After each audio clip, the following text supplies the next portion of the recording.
마구 퍼주시는 하나님. 첫 번째, 시편 103편 1절에서 14절 말씀. 마구 퍼주시는 하나님.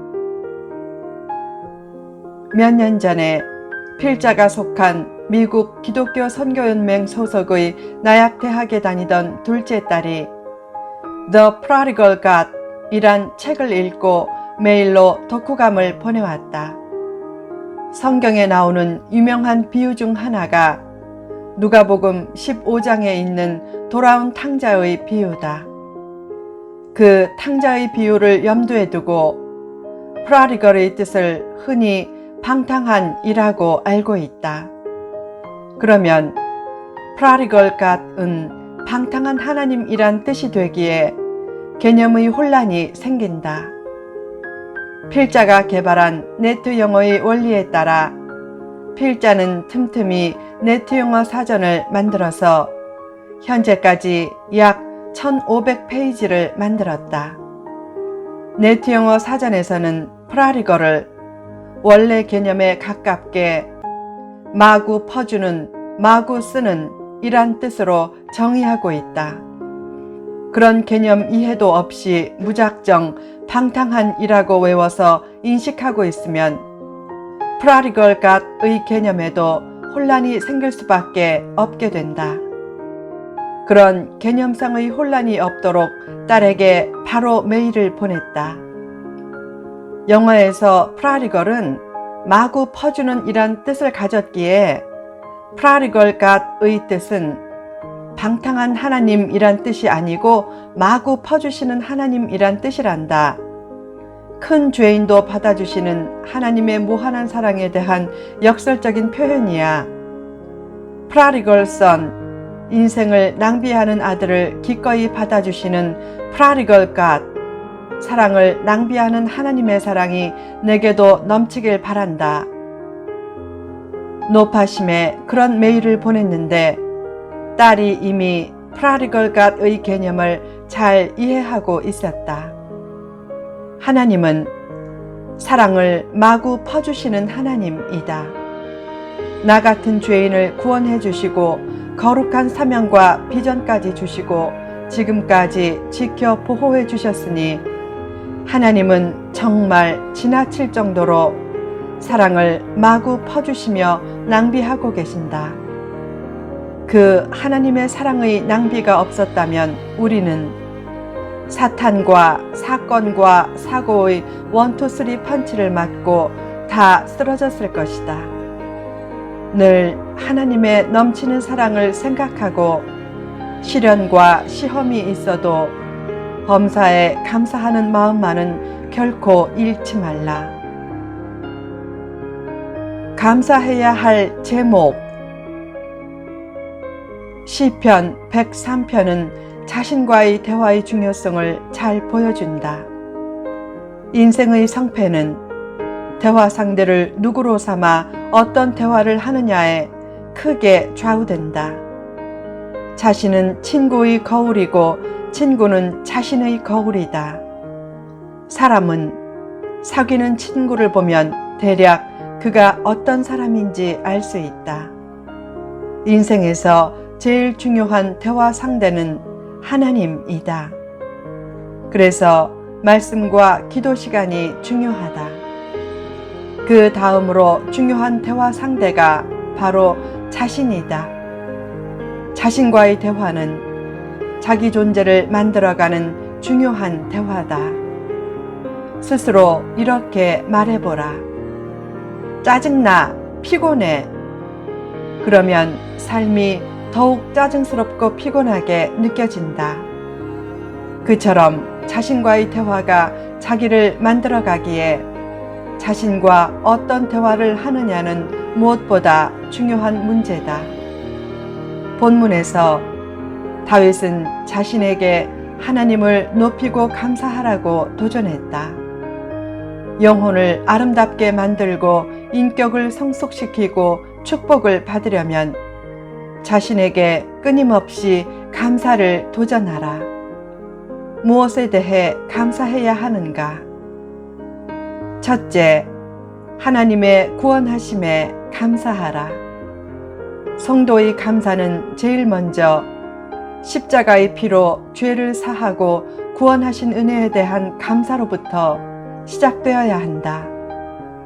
구원의 은혜는 거의 무한대에 가까운 은혜다. 그 은혜를 입고도 현실적이고 육적인 은혜가 없다고 불평하면 있던 은혜도 잃게 된다. 가끔 보면 사랑을 이룬 후 사랑의 중요성을 깨닫고 후회하는 사람이 있다. 그런 잘못이 없도록 힘든 현실에서도 구원의 은혜를 생각하고 감사하면 그 힘든 현실도 조만간 행복의 재료가 된다.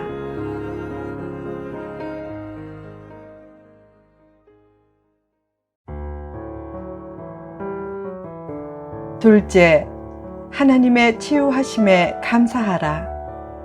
사람들은 병들었다가 기적적으로 치유되는 것을 보고 와 하고 찬탄하지만 사실상 더욱 큰 기적은 병에 걸리지 않고 건강하게 지내는 기적이다. 수많은 질병의 가능성 속에서도 병에 대한 저항력을 주셔서 병들지 않고 건강하게 지내게 하신 하나님의 은혜가 얼마나 감사한가. 큰 사고를 만나도 몸이 멀쩡하면 이런 고백부터 나온다. 살아있구나. 하나님 감사합니다. 그처럼 건강하게 두 발로 땅을 디딜 수 있는 것에 대해 감사하라. 셋째, 하나님의 보호하심에 감사하라. 지난 세월을 돌아보면 하나님이 파멸적인 위험에서 건지고 높여주실 때가 얼마나 많았는가. 가끔 시련을 겪지만 그 시련도 필요했기에 하나님이 있게 하신 것이다. 하나님 안에서는 누구나 위대한 인물이 될 수 있고 놀라운 가능성이 있다. 자기 옆에 미래의 위대한 인물이 숨어 있을 수도 있다. 그런 인물이 되려면 시련도 필요한 것으로 알고 너무 시련을 두려워하지 말라. 하나님의 보호는 일시적인 보호로 끝나지 않는다.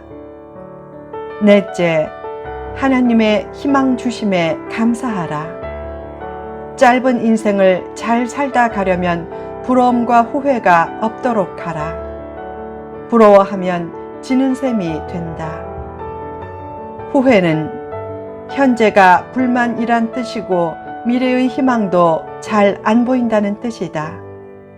성도는 미래의 약속이 주어진 존재로서 현재에 대해 불만을 가지거나 이미 지나간 과거를 후회하지 말고 늘 청춘의 마음으로 내일의 새로운 기회를 찾아야 한다. 그런 청춘의 마음과 새로운 꿈과 비전과 희망을 주신 것에 대해 감사하라. 다섯째, 하나님의 심판하심에 감사하라. 신자와 불신자의 가장 큰 차이가 무엇인가? 불신자는 심판의 때를 두려워하고 신자는 심판의 때를 기다린다는 것이다. 억울함과 서러움이 씻기고 모든 헌신이 보상받는 심판의 때가 있다는 사실이 얼마나 힘과 위로가 되는가. 다윗은 극심한 고난 중에도 합력하여 선을 이루시는 하나님의 정의로운 심판을 믿었다. 그런 믿음을 가지고 현실 속에서 생기는 수많은 부조리와 수수께끼와 어둠을 딛고 힘있게 일어나라.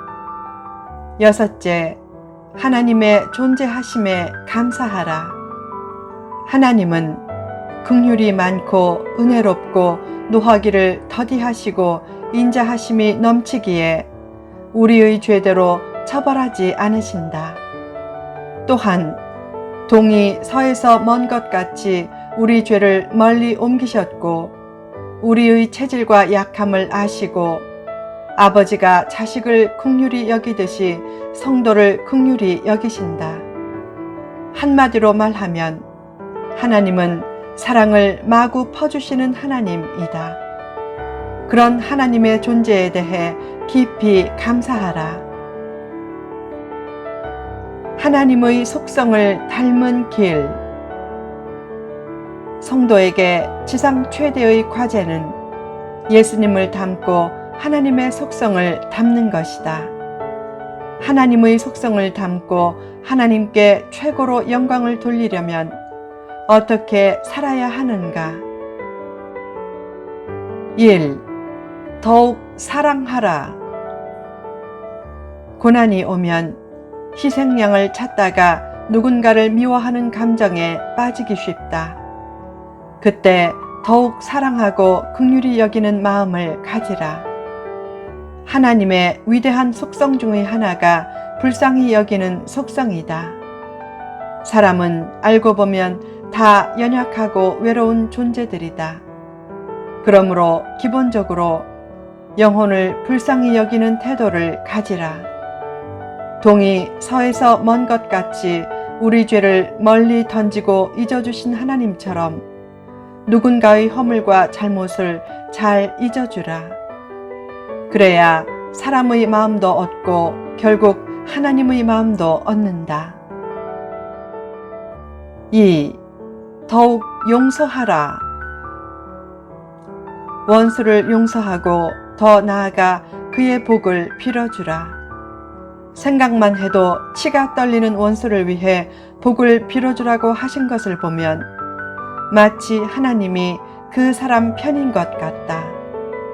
그러나 사실상 우리 편이기에 그런 명령을 주신 것이다.